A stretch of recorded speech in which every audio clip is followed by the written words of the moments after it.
शांति। आज 20 फरवरी 2025 के बाबा के साकार महावाक्य। बाबा कहते, मीठे बच्चे, अब विकारों का दान दो तो ग्रहण उतर जाए और ये तमो प्रधान दुनिया सतो प्रधान बने। प्रश्न है, तुम बच्चों को किस बात से कभी भी तंग नहीं होना चाहिए? उत्तर है, तुम्हें अपनी लाइफ जीवन से कभी भी तंग नहीं होना चाहिए, क्योंकि ये हीरे जैसा जन्म गाया हुआ है। इनकी संभाल भी करनी है। तंदुरुस्त होंगे तो नॉलेज सुनते रहेंगे। यहाँ जितना दिन जाएंगे कमाई होती रहेगी, हिसाब किताब चुकतू होता रहेगा। गीत है ओम नमो शिवाय। बाबा कहते, ओम शांति। आज गुरुवार है। तुम बच्चे कहेंगे सतगुरुवार, क्योंकि सतयुग की स्थापना करने वाला भी है। सत्यनारायण की कथा भी सुनाते हैं। प्रैक्टिकल में नर से नारायण बनाते हैं। गाया भी जाता है, सर्व का सदगति दाता। फिर वृक्षपति भी है। ये मनुष्य सृष्टि का झाड़ है, जिसको कल्प वृक्ष कहते हैं। कल्प अर्थात 5000 वर्ष बाद फिर से हूबहू रिपीट होता है। झाड़ भी रिपीट होता है ना।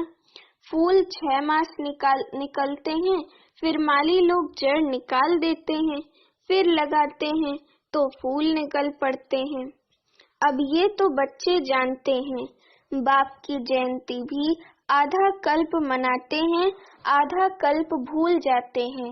भक्ति मार्ग में आधा कल्प याद करते हैं। बाबा कब आकर के गार्डन ऑफ फ्लावर्स स्थापन करेंगे? दशाएं तो बहुत होती है ना। बृहस्पति की दशा भी है, उतरती कला की भी दशाएं होती हैं। इस समय भारत पर राहु का ग्रहण बैठा हुआ है। चंद्रमा को भी जब ग्रहण लगता है तो पुकारते हैं, दे दान तो छूटे ग्रहण। अब बाप भी कहते हैं, ये 5 विकारों का दान दे दो तो छूटे ग्रहण। अभी सारी सृष्टि पर ग्रहण लगा हुआ है। 5 तत्वों पर भी ग्रहण लगा हुआ है, क्योंकि तमो प्रधान है। हर चीज नई फिर पुरानी जरूर होती है। नई को सतो प्रधान, पुरानी को तमो प्रधान कहते हैं। छोटे बच्चे को भी सतो प्रधान महात्मा से भी ऊंच गिना जाता है, क्योंकि उनमें 5 विकार नहीं होते हैं। भक्ति तो सन्यासी भी छोटेपन में करते हैं। जैसे राम तीर्थ श्री कृष्ण का पुजारी था, फिर जब सन्यास लिया तो पूजा खलास। सृष्टि पर पवित्रता भी चाहिए ना। भारत पहले सबसे पवित्र था, फिर जब देवताएं वाम मार्ग में जाते हैं तो फिर अर्थक्वेक आदि में सब स्वर्ग की सामग्री, सोने के महल आदि खलास हो जाते हैं। फिर नए सिर बनने शुरू होते हैं। डिस्ट्रक्शन जरूर होता है, उपद्रव होते हैं। जब रावण राज्य शुरू होता है, इस समय सब पतित हैं। सतयुग में देवताएं राज्य करते हैं। असुरों और देवताओं की युद्ध दिखाई है, परंतु देवताएं तो होते ही सतयुग में हैं। वहाँ लड़ाई हो कैसे सकती? संगम पर तो देवताएं होते नहीं। तुम्हारा नाम ही है पांडव। पांडवों कौरवों की भी लड़ाई होती नहीं। ये सब हैं गपोड़े। कितना बड़ा झाड़ है, कितने अथाह पत्ते हैं, उनका हिसाब थोड़ी कोई निकाल सकते। संगम पर तो देवताएं होते नहीं। बाप बैठ आत्माओं को समझाते हैं। आत्मा ही सुनकर कान हिलाती है। हम आत्मा हैं, बाप हमको पढ़ाते हैं, ये पक्का करना है। बाप हमें पतित से पावन बनाते हैं। आत्मा में ही अच्छे व बुरे संस्कार होते हैं ना। आत्मा ऑर्गन्स द्वारा कहती है, हमको बाबा पढ़ाते हैं। बाप कहते हैं, हमको भी ऑर्गन्स चाहिए, जिससे समझाऊं। आत्मा को खुशी होती है। बाबा हर 5000 वर्ष बाद आते हैं हमको सुनाने। तुम तो सामने बैठे हो ना। मधुबन की ही महिमा है। आत्माओं का बाप तो वह है ना। सब उनको बुलाते हैं। तुमको यहाँ सम्मुख बैठने में मजा आता है, परंतु यहाँ सब तो रह नहीं सकते। अपनी कारोबार सर्विस आदि को भी देखना है। आत्माएं सागर के पास आती हैं, धारण कर फिर जाए औरों को सुनाना है, नहीं तो औरों का कल्याण कैसे करेंगे। योगी और ज्ञानी तो आत्मा को शौक रहता है हम जाकर औरों को भी समझाएं। अब शिव जयंती मनाई जाती है ना। भगवानुवाच है। भगवानुवाच श्री कृष्ण के लिए नहीं कह सकते, वह तो है दैवी गुणों वाला मनुष्य, डीटिज्म कहा जाता है।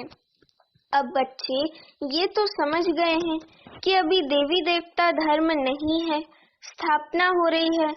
तुम ऐसे नहीं कहेंगे कि हम अभी देवी देवता धर्म के हैं, नहीं, अभी तुम ब्राह्मण धर्म के हो, देवी देवता धर्म के बन रहे हो। देवताओं का परछाया इस पतित सृष्टि पर नहीं पड़ सकता है, इसमें देवताएं आ न सके। तुम्हारे लिए नई दुनिया चाहिए। लक्ष्मी की भी पूजा करते हैं तो घर की कितनी सफाई कर देते हैं। अब बाप, अब इस सृष्टि की भी कितनी सफाई होनी है। सारी पुरानी दुनिया ही खत्म हो जानी है। लक्ष्मी से मनुष्य धन ही मांगते हैं। लक्ष्मी बड़ी या जगदम्बा बड़ी? अम्बा के मंदिर भी बहुत हैं, मनुष्यों को कुछ भी पता नहीं है। तुम समझते हो लक्ष्मी तो स्वर्ग की मालिक और जगदम्बा, जिसको सरस्वती भी कहते हैं, वही जगदम्बा फिर ये लक्ष्मी बनती है। तुम्हारा पद ऊंच है, देवताओं का पद कम है। ऊंचते ऊंच तो ब्राह्मण चोटी है ना। तुम हो सबसे ऊंच, तुम्हारी महिमा है सरस्वती जगदम्बा। उनसे क्या मिलता है? सृष्टि की बादशाही। वहाँ तुम धनवान बनते हो, विश्व का राज्य मिलता है। फिर गरीब बनते हो, भक्ति मार्ग शुरू होता है। फिर लक्ष्मी को याद करते हैं। हर वर्ष लक्ष्मी की पूजा भी होती है। लक्ष्मी को हर वर्ष बुलाते हैं, जगदम्बा को कोई हर वर्ष नहीं बुलाते हैं। जगदम्बा की तो सदैव पूजा होती ही है। जब चाहे तब अम्बा के मंदिर में जाएं। यहाँ भी जब चाहो जगदम्बा से मिल सकते हो। तुम भी जगदम्बा हो ना, सबको विश्व का मालिक बनने का रास्ता बताने वाले हो। जगदम्बा के पास सब कुछ जाकर मांगते हैं, लक्ष्मी से सिर्फ धन मांगते हैं। उनके आगे तो सब कामनाएं रखेंगे। तो सबसे ऊंच मर्तबा तुम्हारा अभी है, जबकि बाप के आकर बच्चे बने हो। बाप वर्षा देते हैं। अभी तुम हो ईश्वरीय संप्रदाय, फिर होंगे दैवी संप्रदाय। इस समय सब मनोकामनाएं भविष्य के लिए पूरी होती हैं। कामना तो मनुष्य को रहती है ना, तुम्हारी सब कामनाएं पूरी होती हैं। ये तो है आसुरी दुनिया। बच्चे देखो कितने पैदा करते हैं। तुम बच्चों को तो साक्षात्कार कराया जाता है। सतयुग में कैसे श्री कृष्ण का जन्म होता है, वहाँ तो सब कायदे से होता है, दुख का नाम नहीं रहता। उनको कहा ही जाता है सुख धाम। सतयुग को कहा ही जाता है सुख धाम। तुमने अनेक बार सुख में पास किया है, अनेक बार हार खाई है और जीत भी पाई है। अभी स्मृति आई है कि हमको बाबा पढ़ाते हैं, स्कूल में नॉलेज पढ़ते हैं, साथ साथ मैनर्स भी सीखते हैं ना। वहाँ कोई इन लक्ष्मी नारायण जैसे मैनर्स नहीं सीखते हैं। अभी तुम दैवी गुण धारण करते हो, महिमा भी उनकी ही गाते हैं। सर्व गुण संपन्न 16 कला संपूर्ण। तो अभी तुमको ऐसा बनना है। तुम बच्चों को अपनी इस लाइफ से कभी तंग नहीं होना चाहिए, क्योंकि ये हीरे जैसा जन्म गाया हुआ है। इनकी संभाल भी करनी होती है।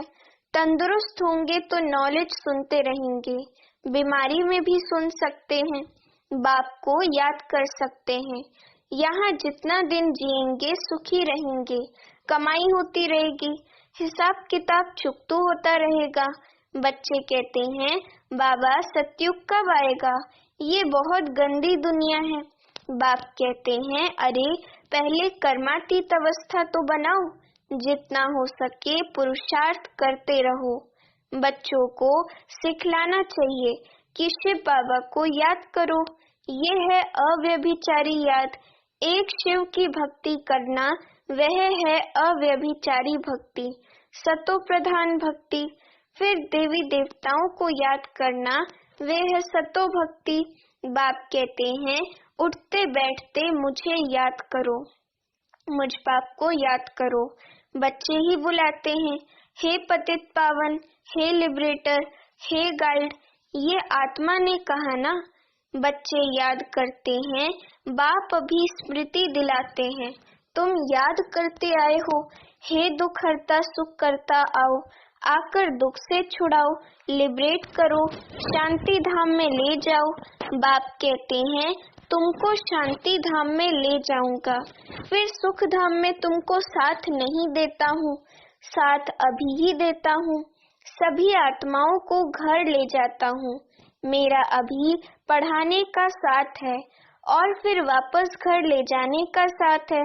बस मैं अपना परिचय तुम बच्चों को अच्छी रीति बैठ सुनाता हूँ। जैसे जैसे जो पुरुषार्थ करेंगे उस अनुसार फिर वहाँ प्रारब्ध पाएंगे। समझ तो बाप बहुत देते हैं। जितना हो सके मुझे याद करो तो विकर्म विनाश होंगे और उड़ने के पंख मिल जाएंगे। आत्मा को कोई ऐसे पंख नहीं है। आत्मा तो एक छोटी बिंदी है। किसको ये पता नहीं है कि आत्मा में कैसे 84 जन्मों का पार्ट नूंधा हुआ है। ना आत्मा का किसको परिचय है, ना परमात्मा का परिचय है। तब आप कहते हैं, मैं जो हूँ, जैसा हूँ, मुझे कोई भी जान नहीं सकता है। मेरे द्वारा ही मुझे और मेरी रचना को जान सकते हैं। मैं ही आकर तुम बच्चों को अपना परिचय देता हूँ। आत्मा क्या है वह भी समझाता हूँ। इनको सोल रियलाइजेशन कहा जाता है। आत्मा भ्रिकुटी के बीच में रहती है। कहते भी हैं, भ्रिकुटी के बीच चमकता है अजब सितारा, परंतु आत्मा क्या चीज है ये बिल्कुल कोई नहीं जानते हैं। जब कोई कहते हैं कि आत्मा का साक्षात्कार हो तो उन्हें समझाओ कि तुम तो कहते हो भ्रिकुटी के बीच स्टार है, स्टार को क्या देखेंगे। टीका भी स्टार का ही देते हैं, चंद्रमा में भी स्टार दिखाते हैं। वास्तव में आत्मा है स्टार। अभी बाप ने समझाया है, तुम ज्ञान स्टार्स हो। बाकी वे सूर्य, चांद सितारे तो मांडव्य को रोशनी देने वाले हैं। वे कोई देवताएं नहीं हैं। भक्ति मार्ग में सूर्य को भी पानी देते हैं। भक्ति मार्ग में ये बाबा, ब्रह्मा बाबा भी सब करते थे। सूर्य देवताएं नमः, चंद्रमा देवताएं नमः कहकर पानी देते थे। ये सब है भक्ति मार्ग। इसने तो बहुत भक्ति की हुई है। नंबर 1 पूज्य तो फिर नंबर 1 पुजारी बने हैं। नंबर तो गिनेंगे ना। रुद्र माला के भी नंबर तो है ना। भक्ति भी सबसे जास्ती इसने की है, ब्रह्मा बाबा ने की है। अभी बाप कहते हैं, छोटे बड़े सबकी वानप्रस्थ अवस्था है। अभी मैं सबको ले जाऊंगा, फिर यहाँ आएंगे ही नहीं। बाकी शास्त्रों में जो दिखाते हैं, प्रलय हुई, जलमयी हो गई, फिर पीपल के पत्ते पर श्री कृष्ण आया। बाप समझाते हैं, सागर की कोई बात नहीं, वहाँ तो गर्भ महल है, जहाँ बच्चे बहुत सुख में रहते हैं। यहाँ गर्भ जेल कहा जाता है। पापों की भोगना गर्भ में मिलती है। फिर भी बाप कहते हैं, मन मना भव, मुझे याद करो। प्रदर्शनी में कोई पूछते हैं, सीडी में और कोई धर्म क्यों नहीं दिखाए हैं? बोलो, औरों के 84 जन्म तो है नहीं, सब धर्म झाड़ में दिखाए हैं। उससे तुम अपना हिसाब निकालो कि कितने जन्म लिए होंगे। हमको तो सीडी 84 जन्मों की दिखानी है, बाकी सब चक्र में और झाड़ में दिखाए हैं। इनमें सब बातें समझाई हैं। नक्शा देखने से बुद्धि में आ जाता है ना, लंदन कहाँ है, फलाना शहर कहाँ है। बाप कितना सहज कर समझाते हैं। सभी को यही बताओ कि 84 का चक्र ऐसे फिरता है। अभी तमो प्रधान से सतो प्रधान बनना है, तो बेहद के बाप को याद करो तो तुम पावन बन जाएंगे, और फिर पावन बन पावन दुनिया में चले जाएंगे। कोई तकलीफ की बात नहीं है। जितना समय मिले बाप को याद करो तो पक्की टेव पड़ जाएगी। बाप की याद में तुम दिल्ली तक पैदल जाओ तो भी थकावट नहीं होगी। सच्ची याद होगी तो देह का भान टूट जाएगा, फिर थकावट हो नहीं सकती। पिछाड़ी में आने वाले और ही याद में तीखे जाएंगे। अच्छा, मीठे मीठे सिकिलते बच्चों प्रति माता पिता बाप दादा का याद प्यार और गुड मॉर्निंग। रूहानी बाप की रूहानी बच्चों को नमस्ते। अभी हम रूहानी बच्चों की रूहानी माता पिता बाप दादा को याद प्यार गुड मॉर्निंग और नमस्ते। अभी धारणा के लिए मुख्य सार। पहली पॉइंट, एक अव्यभिचारी बाप की याद में रहे। एक बाप की अव्यभिचारी याद में रहे देह भान को खत्म करना है, अपनी कर्मातीत अवस्था बनाने का पुरुषार्थ करना है। इस शरीर में रहते अविनाशी कमाई जमा करनी है। दूसरी पॉइंट, ज्ञानी तू आत्मा बन औरों की सर्विस करनी है।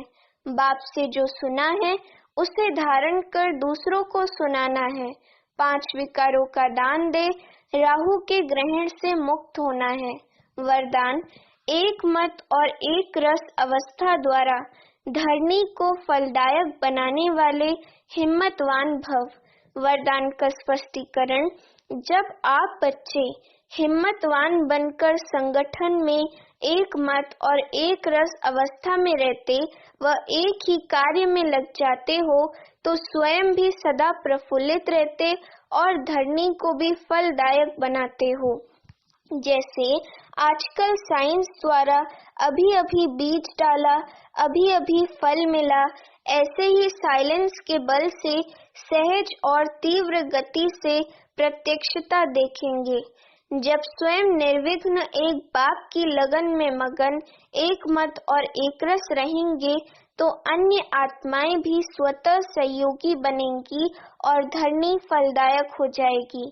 स्लोगन, जो अभिमान को शान समझ लेते वह निर्माण नहीं रह सकते। अव्यक्त इशारे, एकांत प्रिय बनो, एकता और एकाग्रता को अपनाओ। एकांतवासी और रमणीकता, दोनों शब्दों में बहुत अंतर है, लेकिन संपूर्णता में दोनों की समानता रहे।